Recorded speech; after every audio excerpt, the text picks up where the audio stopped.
as I mentioned last week, you can now follow us on YouTube, TikTok, and Instagram. All you have to do is type Shanghai Zhan in the search bar of those platforms. And as I always say, Ali, if you like the show, just drop us a positive 5-star review on Spotify or Apple.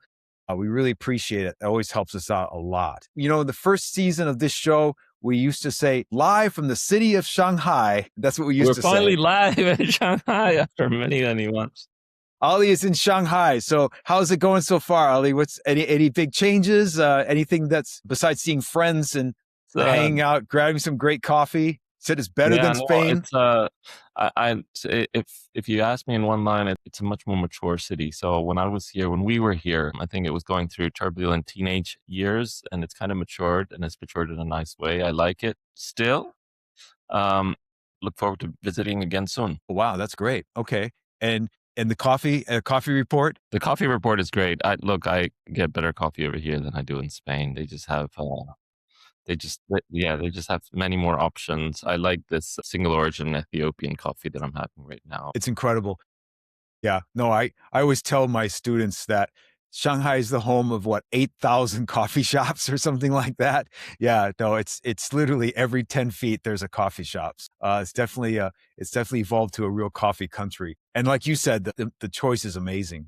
What you can get. Oh, Ali, it's been a tradition for us in the beginning of the year to discuss Totem Media's China Marketing and Trends Report. It's now in its 11th year. The report is free to download, and we'll put links in the show notes for you to access. There's a lot to uncover in the report, so we will be focusing on some of the key considerations for 2026. So there's a market report in the beginning, and then there's a key considerations afterwards. The report is created through a survey distributed to 91 CMOs and marketing directors through a partnership with Campaign Asia.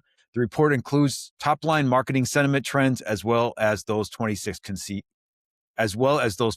key considerations. So, Ali, it seems that there's an increase in overall negative market sentiment. What are you seeing from the top-line results? Yeah, I think there's a lot of truth to the report and what I'm seeing over here in Shanghai. I got off a cab, and the cabbie was just engaged in a little bit of a banter, and he was quite negative. He said this is going to be the saddest Chinese New Year. Beyond the economic statistics, I think he was a bit more worried that there would be no fireworks this Chinese New Year. Separate to that, retail's shut. Well, there's not a lot of retail. A conversation with another Shanghai gentleman, he said that a lot of offline retail has moved online. The other point he made was that Shanghai is obviously it's a population that's got demographic of people that are both from Shanghai originally, and then there are people that live in either Zhejiang or in the periphery. And his point was that, anyone that is not Lao Shanghai is kind of perhaps left the city. So there's a general decline in population, but the core Shanghai runners still here. But consumption overall still steady, still on the rise.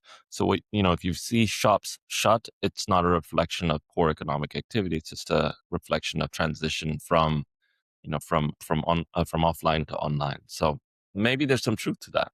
Yeah, and I just have to say, I have never ever spoken to a taxi driver in China that was negative. They're always so happy-go-lucky and positive, and everything is shiny and bright. I've just never met a bunch of happier people than that. No, they complain all the time. That's all they do. Yeah, that's right. It's like, only for you. It's, and I know it's always a polite setup where they. Well, they start bitching when they find out where I'm from. So it's only when I drop into Pakistan, then they're like, 美国. And then it just keeps on going from there on. Like we've got common ground now. Let's talk about common ground. That's great. Also, I just noticed on the report on the media side, the report said that social commerce is still key, and brand marketers are really prioritizing Red Note. I remember that last time I talked to a lot of marketers the last time I was in Shanghai, and they just said it's just so difficult to make money on Douyin. And interestingly enough, long-form videos are big now, and podcasts are gaining interest. So maybe there's hope for us. In those big-form live streaming shows, I mean, I saw that within my own dissertation, which people seem to turn off from the big ones like Li Jiaqi and things like that on Taobao, going towards the KOCs and the smaller KOC platforms. And seems like WeChat is also getting a somewhat of a resurgence. Obviously, brands like WeChat because they have a greater control and they also see some more private traffic opportunities as well. So, in some sense, some positivity, I guess, in the marketplace. Regarding the 26 considerations, we won't go through all of them. We'll just go through the key ones. And we're honored to have and welcome again Chris Baker back to the show. He's the founder of Totem and the author of China's Marketing and Trends Report, along with his team as our guest. We're also honored to have Minnie Wang join us for a return show. She is a senior reporter for Campaign Asia. Minnie is based in Hong Kong and covers Greater China marketing and advertising issues for the magazine. Minnie, Chris, welcome to Shanghai Zhan. Hi, Bryce. Hi, Ali. Good to see you guys. Good to see you, Minnie. So glad to see you again.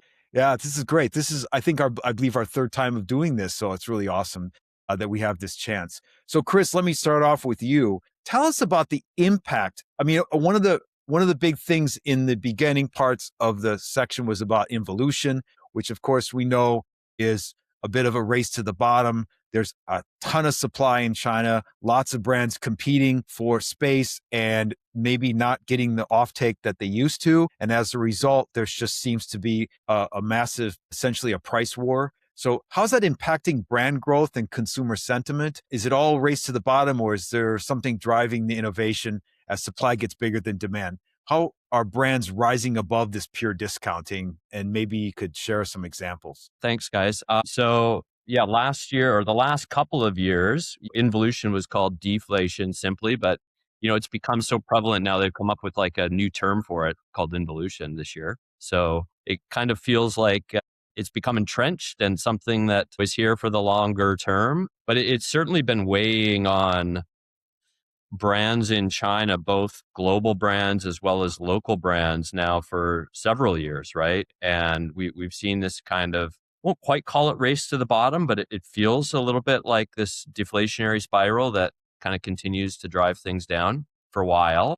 And I think brands are in the midst of trying to reckon with what are the right solutions for this. In some categories, let's talk about global brands for a minute. I mean, some categories, auto, for instance, those global brands are getting swamped by local players, right? Because the local players have both a cost advantage and in many cases, technology or feature benefit and advantage. So in other categories like, fashion, we're simply finding consumers becoming a lot more choosy, a lot more prudent, rational, and so they're buying fewer brands than they have in the past, which means while discounting has been effective to a certain point, I think we've seen that there's also limits to that, right? And at a certain level, discounts, and we've proven that over the last couple of years, like discounts aren't always enough, right? It also has to come with being a brand that has a little bit of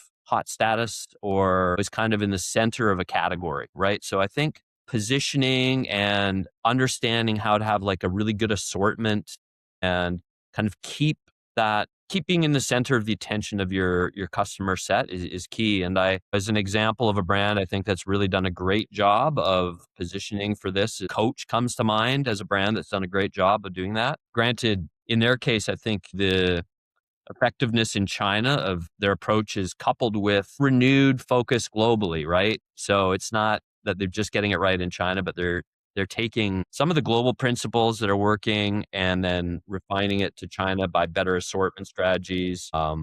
And they're benefiting from people trading down from higher categories as well. So they come to mind as a good example. Do you mean assortment is that there's still a desire to create lots of buzz through product innovation and developing new products and having a steady perception of product development? We know that in the past that China was always way ahead of other markets in terms of that. Is that still something that brands need to do to stay in the game in China? They have to keep fueling the market with new stuff and new innovations. Is that still pretty much as the way it is now, or it's not that important given the fact that people are buying less? I kind of see that question and could provide two very different answers, right? I think in one hand, I think the market is always hungry for innovative, interesting new things. And I think that continues to be the case, but I think it's become much less so in a sense depending on the category and the positioning of brands, I think what's increasingly becoming important is demonstrating value. In the case of Coach, I look at them and think that, yeah, they're a much more affordable player in the luxury space, and they provide somebody a product that, I don't know, is one quarter of the price of some of the higher luxury products. And they've done it with maybe fewer designs than some of the other brands and then allowing people to accessorize, right? And make it their own. So they've kind of done this trick where we're going to have fewer bags, let's say, but we're going to have a lot of the little accessories that allow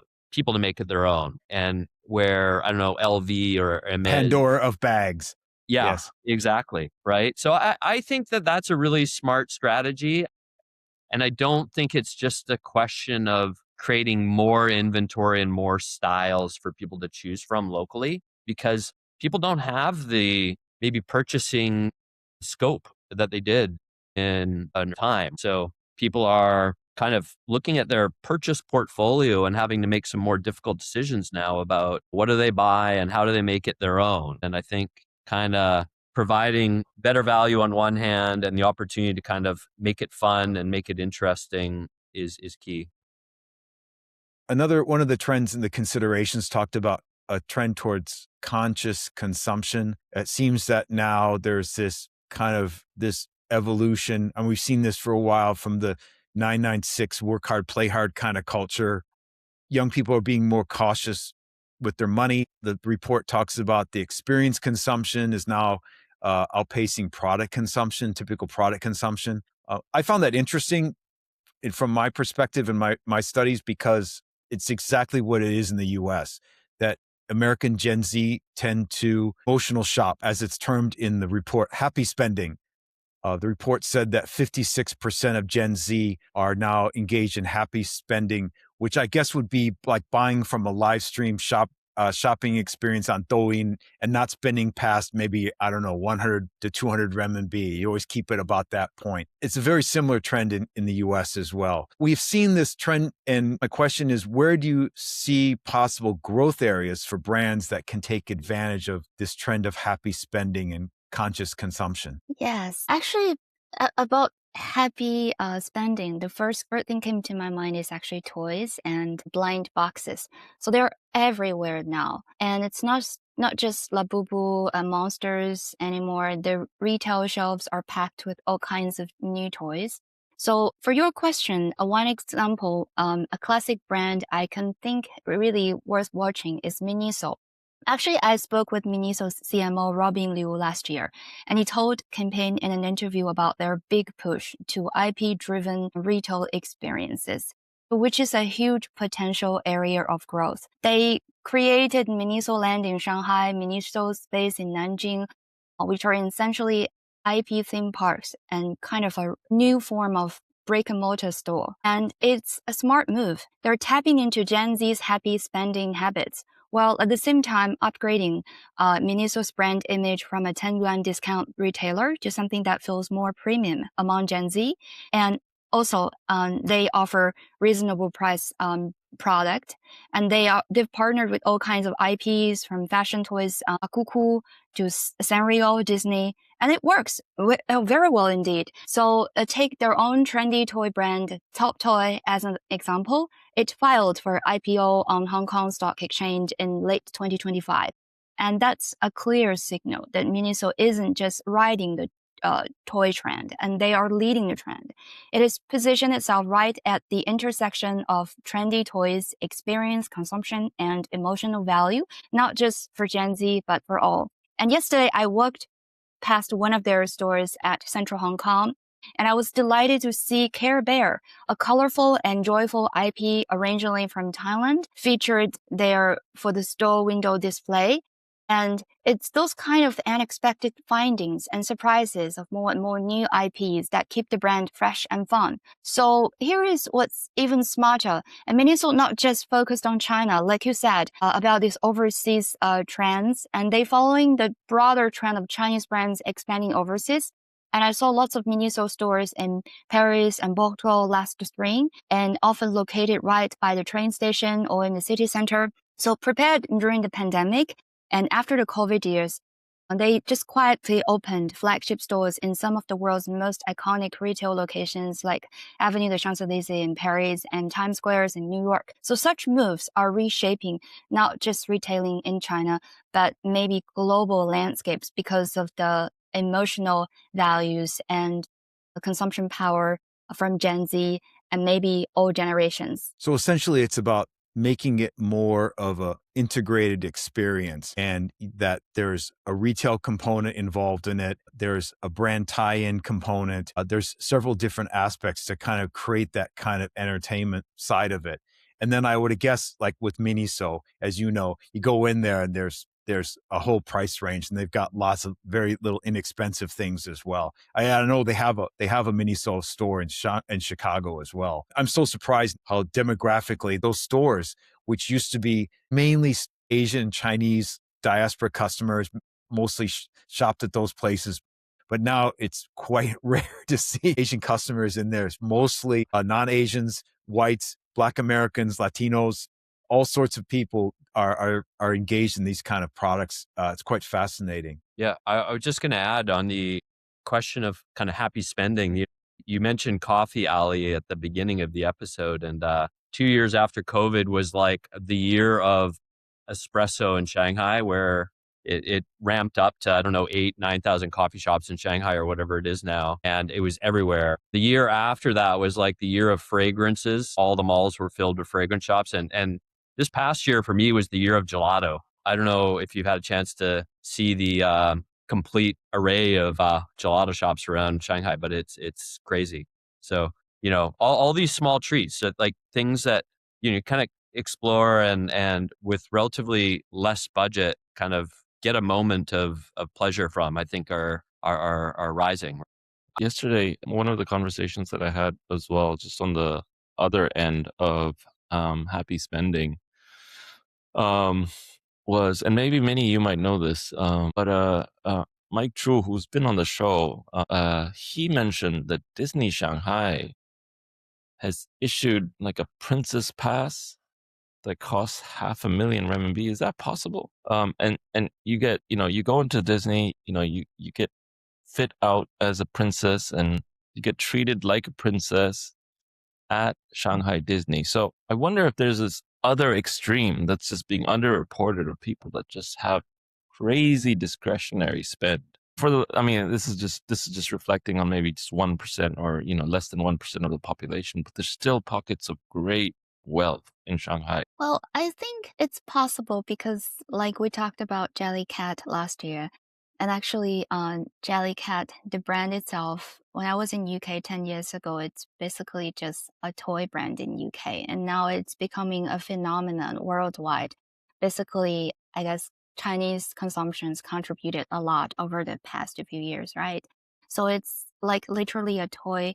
In the past, I remember cost around £15, which is also very expensive 10 years ago, but now it's like several hundred yuan in China. So everything can be Jellycat, and it changed the whole world into a plush toys world. So if that's possible, it's just like a toy, right? Everything is possible with all these Disney IPs and cartoons. If you're rich enough, you want to pay the money, you can experience the real Disney experience. Like, I'm so lucky. Last weekend, I went to Disneyland, and I happened to meet Dia Salonga on the Sobrino from Filipinos live concert. It's been 20 years since her last performance at Hong Kong Disneyland. I'm a longtime member of Hong Kong Disneyland, and I felt privileged, and I felt my dream come true. It felt like real fairy tale to enter the park. People can pay, like, I remember 980 Hong Kong dollars for just a live concert. That's extra amount of money spent on the ticket for the live concert. But they're willing to pay just because it feels like you went back to the past and you experienced the Disney songs from Reflection to a whole new world live from the original voice. So that's a real experience people wanted to pay, especially with great IPs from Disneyland. I remember I talked to Chris last year about Labubu, and he talked about exactly the problem from Labubu and Chinese IP brands. We don't have real stories, but Disney have a story. You can imagine that you are a princess actually, and you are willing to pay such a huge amount of money to be a princess, even just for half a day. If you are a rich lady and you wanted to be a princess at least for a few hours, right? In reality, you can't be like that. But in Disneyland, with all the setting and everything and service, and you feel like a princess. And I actually only 1/2 day, I feel like I'm a Disney character. Is like when I graduated from the University of Hong Kong many years ago, and I was wearing my academic gown, and all the Disney like staff, they're really friendly. They helped me film lots of photos, and they gave me like VIP passes everywhere because I wanted to film just a Disney academic sets of photos. That's why I feel particularly warm, and I'm willing to pay like annual cards for many years after that, just because they provided such great services, lots of smiles and emotional comfort, and even like you feel so proud because you're alone in Disneyland. No one helped me with my photo shooting, but they helped me. So that's my personal experience. That's awesome. I'm just thinking, Ali, I guess I'm really happy for myself that I have a daughter and she's 23 and she's beyond that stage. But if I had twins, Boy, you are they're not just gonna- screwed, man. That's Yeah. $1 million renminbi. You're going to have to Yeah. fork over for 2 princesses and you just can't Oh, have boy. one, you know? Just hope the hell that they just don't turn on to Disney stuff like Minnie. You know, that's going to be bad news, man, for you. Yeah, going back to your point earlier, Ali, about the question of, we talked about some of these like small, inexpensive treats, but your point is well taken. Like on the other side of the equation, there is still a robust market for like super high priced experiences. One of the best case studies I saw this past year was Estee Lauder had this exclusive train journey in, I think it was like Gansu or something like that, out to like Dunhuang. You think about Orient Express, romance of travel type thing. And the tickets were 40,000 RMB for, I don't know, it was like a 2 or 3 day journey.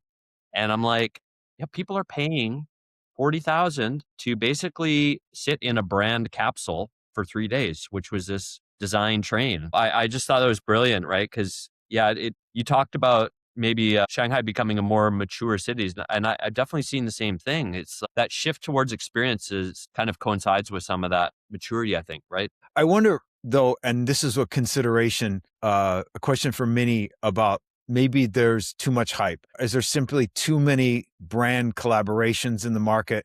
Too many pop-ups? I mean, not everybody's going to do the Louis Vuitton cruise liner. No one can afford that. But are there simply too many brands doing in this age of evolution that there's too many pop-ups, too many brand experiences, too many cute animals? Everyone's doing a cute animal type of sponsorship? Or is it more that these experiences are just too similar and there's lack of innovation? Do you think there's just too much, or is it there's not enough interesting, innovative things in the marketplace that's going to stick out and get people to attract to your brand? Before I joined this show in December, I think the answer is yes. But now the answer is no.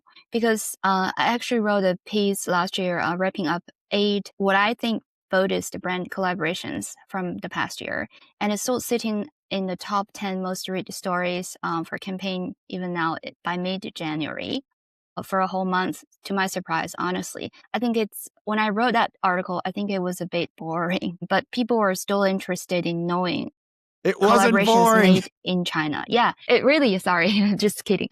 It really reinforced my belief that collaborations can be a powerful way for brands to tell better stories, even like in a time like flooded with all kinds of collaborations. But at the same time, it's getting harder to pull off a real collaboration just for the sake of it. So I still remember back in 2023, on my first trip back to Shenzhen after 3 years lockdown, I got infected for the first time of COVID. But that's not the most impression part of the trip.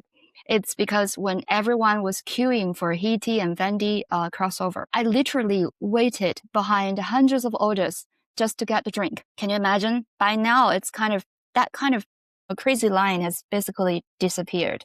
Not all collaborations are popular. Yes, some are sold out, but not just all of them, right? Also for other milk tea brands and other brands. But some collaborations still hit. I mean, some strange, bold collaborations like Duolingo and Luckin Coffee products sold out immediately last summer because they have a story between Duolingo store and Luckin's deer behind it, marriage and their divorce, and people follow the story or short dramas. So the learning here is brands still need to collaborate with the trend. Better yet, be the ones that leading the trend for consumer, like the Duolingo short drama. And another recent example I mentioned in the story is Mercedes-Benz partnering with McDonald's for its EV campaign, not only because they share a common superstar brand ambassador Wang Chuqin, but also create this playful new phrase, combining one character from each brand, mai, and 吃 in Chinese, which makes a perfect match. And this is the one meme marketing that audiences will never forget. So another example is, I remember is, Can You Marry Me? Another meme connecting KFC's Ken, Uniqlo's Yo, and McDonald's Mai, and Luckin's Ri, and Misha's Me, with the Chinese names. And it's a bit crazy to create this kind of bilingual meme marketings and puns, but it's really trendy now in China, and it works for brands. So you don't think that there's too many brands should continue to do these kind of partnerships? The ones that you mentioned were very innovative and very clever. So I'm sure that yes, as standouts, they definitely represent the better part of the event's experiences. I mean, certainly these are great examples that Minnie mentioned, but is there a sense that they could be overused and people kind of turn the innovative nature that they've represented could get tired really quickly in a market of Me Too's and everyone doing pretty much the same thing? Look, one of the things that I'd like to touch on, and it's kind of, why would a brand want to do a mashup? I'll call it a mashup because it creates opportunity for social conversation and social mashups. And just going back to the report, Chris, like there's an increase in spend, in influence over brand investments, over other, other media vehicles for 2026 per the report. And when I think about collaborations, I think about the social noise that type of activity creates, and I think it's not only about selling the product, but it's, when you do that type of mashup, it's about how am I going to create a lot more noise and buzz within a social context so that my brand and my product and my activity gets a lot more visibility. And just going back to the report, collaboration, social noise, connect that, put that together equals to a lot more sales. So it makes a lot of sense to me, man. Like, how do you get more mileage without doing a lot more? Right. So is it, brand collaborating with an influencer, brand collaborating with another brand doing a pop-up? And it's smaller things that have greater impact. I think that seems to be just, the signaling, at least from the conversation and what we're seeing. That's what it sounds like is happening over here. I put this one into the report as a consideration because I kind of wanted to be a little bit provocative, right? But it also comes from a couple of cues that I kind of picked up on during the course of this year, because these kinds of mashups, collaborations have been around now for a number of years, and they're super interesting. They're very compelling. They generate a lot of attention on both brands participating. Hopefully it's relatively equal. But I reflected on one of the greatest lessons I ever had in marketing. Back many years ago, we had done this incredible award-winning campaign for, I'm dating myself, for Nokia, and fantastic work. And we were showing off our work to the people at Apple who became a client of ours. And the people at Apple, who included head of regional marketing for Asia as well as global marketing, they looked at it and it was wildly created. It generated a massive amount of attention. They're like, we would never do this. And part of that is Apple being austere and kind of coy and everything like that. But the lesson for me actually was profound in the sense that if you kind of got the goods and you're positioned well, all this noise and stuff that we as marketers kind of wrap around often takes a little bit something away from the brand too, right? And that's my concern, I think, with some of this, because we worked on 3 or 4 brands during the course of 2025 who were like obsessed with the idea of doing collaborations as a way of spinning up interest. I knew in the case of all those brands, it came from a place of, say, desperation, but a little bit, right? Like they really need to gin up excitement. And that was within their budgets, given how expensive media is in China. Yeah, one of the key levers they have to pull, right? And I get it. And we're big supporters of these kinds of things. And as a guy who is involved in storytelling, I love a great collaboration, but it does feel to me like it sometimes masks poor positioning or product strategy, right? So how are you building brand equity when Mercedes is around McDonald's to get the hype? I get the fact that they're getting that buzz and getting that sense of 1+1=3, this whole synergy model. But I wonder at the same time, is it really about the collaboration, or how do each of the individual brands build that brand equity in this context? yeah, exactly. And there's also a little bit of, at a certain point, like consumer exhaustion. We've seen everybody do everything with everyone at this point, and what's left. So again, I'm still a big supporter of it, but I'm getting the sense that it might be a trend that has at the very least plateaued and might be a little bit fragile, right? I don't know if I'm much of a brand believer. I mean, I wear the brand, but I don't know if that's going to be the case for the next 10 years. I'm spinning this into something completely different, but I think the role and the role of brands is, dare I say, on a decline. Just need to, I think consumers are very important, and getting product to consumers is very important. And I think there's a lot more commoditization of product, and I think we can expect a lot more of that. And I mean, there's always going to be product and brand, but the activity of brand building in the conventional way is no longer going to exist. I think the amount of time advertisers have to build brand or to build brand equity, it's not what it was once upon a time. So I'm actually swaying away, and I've spent a lot of time with agencies that do that type of work, but I'm swaying away from brand building, and I'm moving towards getting product to consumer faster. That's what I think 26 and the years to come are going to be about.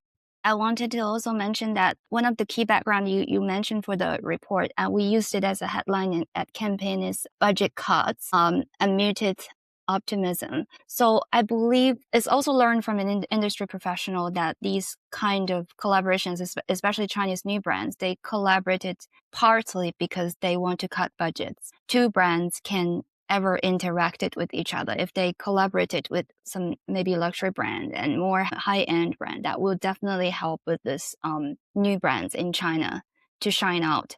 So this is, I think it's economic reason behind this. And another case Ali like to talk about, I did an interview with him like 3 years ago. He mentioned long economic COVID. Back then I was still optimistic, but obviously is long economic COVID is now a reality.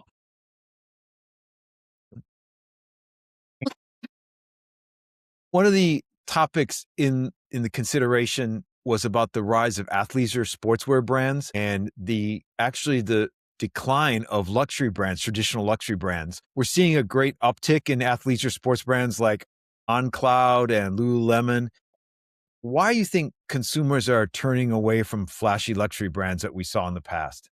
I believe many branding experts, they have analyzed Lululemon and On. So I can maybe only share some observation from my interview experience with advertising industry pros. Like I said about the brand collaboration a few minutes ago, I had a great conversation last year with Brenda Jin, founder of Pete China and Brand North, about creative trends in China. And one thing she pointed out, the rise of local outdoor brands. I'll take Cologne as a standout example. And she shared a campaign by Cologne Sports. It's called Wildly Growing Trees, 虎长的树, featuring Hu Ge, one of China's top actors. So here is kind of a Hu as a pun and meme marketing, right? And the film runs nearly 10 minutes. So something almost you've never seen in advertising today. And she was very surprised and amazed that people have the patience to really watch the video itself. And the story is rooted in a traditional Chinese metaphor, comparing personal growth to that of a small tree. For generations, Chinese parents have hoped their children would grow into towering trees, 栋梁, and symbols of exceptional talent. In the movie, a mother scolds her son while he's doing his homework, saying, "Your dad and I are just ordinary trees," 朴树. And a closing scene ties all together with a background. music song, The Road to Ordinary by singer Pu Shu. And here is the clever part. The phrase ordinary trees sounds identical to its name in Chinese. And Brandon in an interview explained that this is just for an ad for an outdoor brand. It's actually a message about self-discovery. She also noted that the outdoor activities resonate strongly with young people in China now because they bring together ideas like sustainability, environmental consciousness, and returning to nature and self-discovery. So that's why these Chinese outdoor brands can easily find meaningful values in sports and build compelling content around it. And I think such branding will help sales conversion, though my observation is learned from Brenda and it's mostly from a creative perspective. But some sports brands are just way better in doing this long form video and storytelling on others like Columbia. And now we are starting to see flashy, like luxury brands trying to follow suit. I did share a story last summer on why Hermes Ghibli inspired summer campaign misfired in China. So in essence, in any local market, we are looking for real emotional resonance in marketing, not copy-paste campaign mode.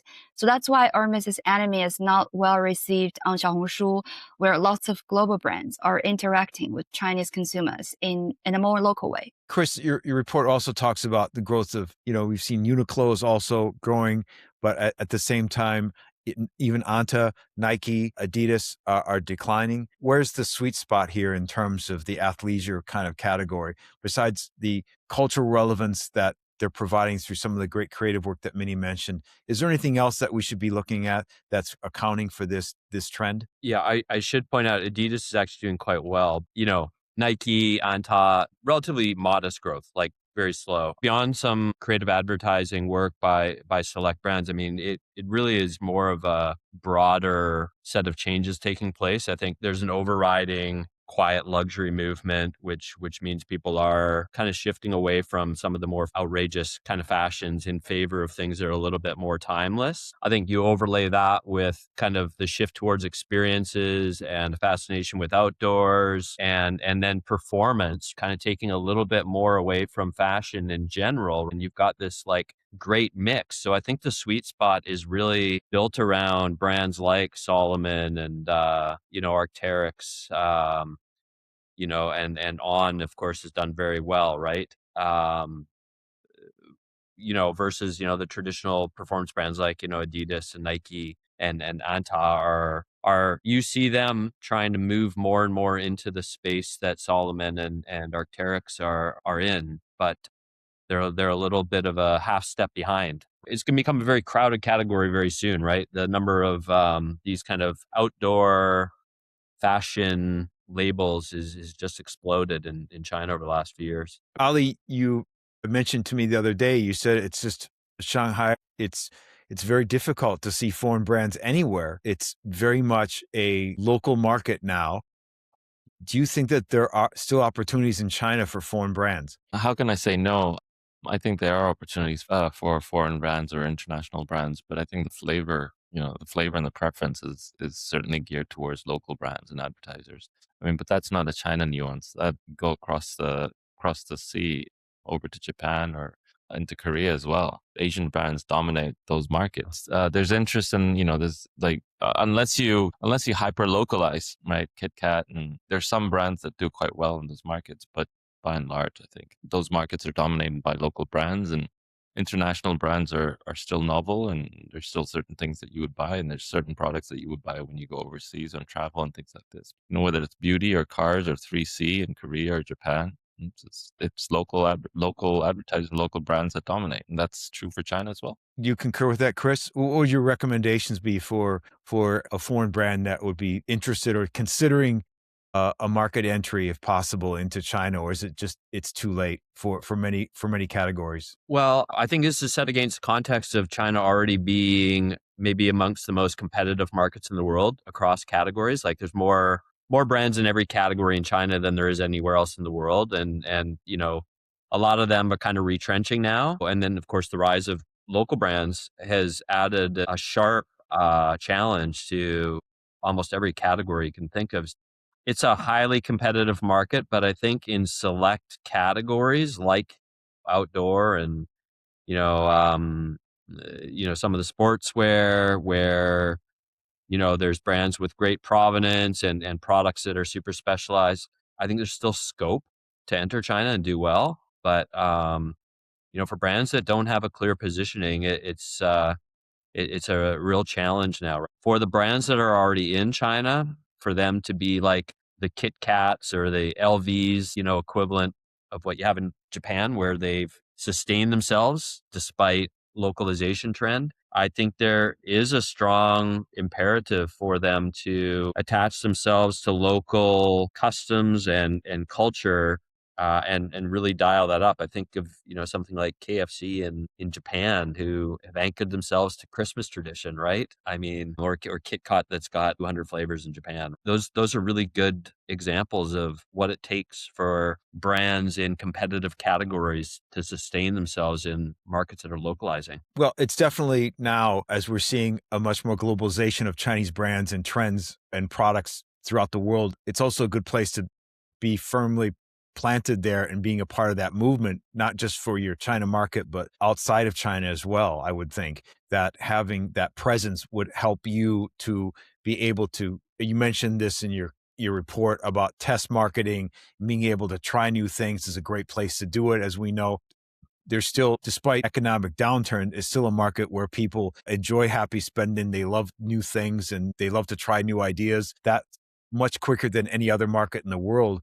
And given now the export of much of the much more, not just I say cultural things like Minnie mentioned Miniso, but also platforms as well. We're still seeing the prevalence, of TikTok and e-commerce plays like Shein and Temu are still going to impact what people buy. Minnie, do you think do you concur with that? Do you still think there's still an opportunity for foreign brands to compete in China, or do they have to be very selective and careful in terms of their specific categories in which they would compete in? I believe so, because also it's about a brand collaboration. I saw lots of voices from LinkedIn last year.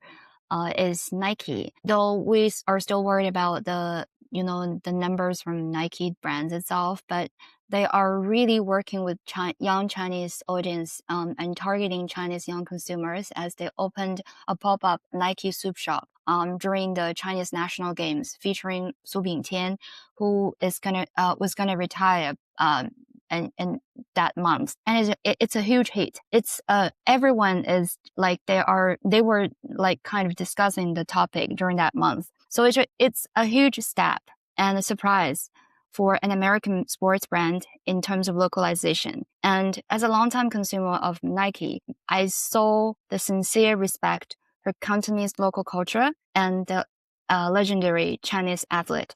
So I believe brands like Nike still have lots of opportunities in China, since they started to follow the Guochao trend, not national fashion, not just for economic reasons, but because they are really doing what they really good at, is brand storytelling. They can do it. People will buy the product, I guess, in the future. Yeah. I'm not buying one of those Nike swoosh spoons that they showed in the soup ad. I don't know.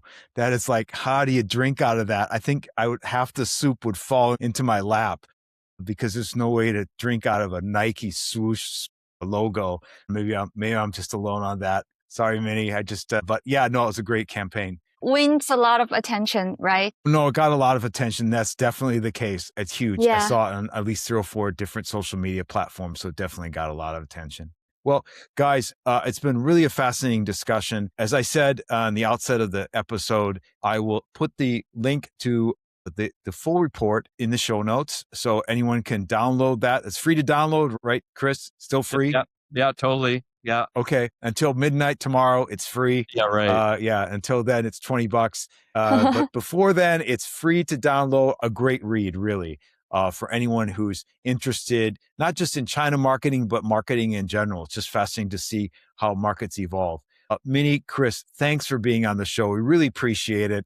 It's been really great to see you again, and best of luck for you, to both of you, in the coming year, 2026. Thanks again. Thanks, Ali. Thanks, Bryce. So thank you so much, you guys' insights and questions. Keep me posted. Fresh points and new ideas as a journalist, from Totem's LinkedIn posts to the Shanghai Zhan podcast. I'm a fan of Shanghai Zhan. Thanks, Minnie. We are so honored to have you again. It's awesome. And thank you, everyone, for joining us on today's episode. Join us in a few weeks for another exciting show. And to all our listeners, until then, have a great day.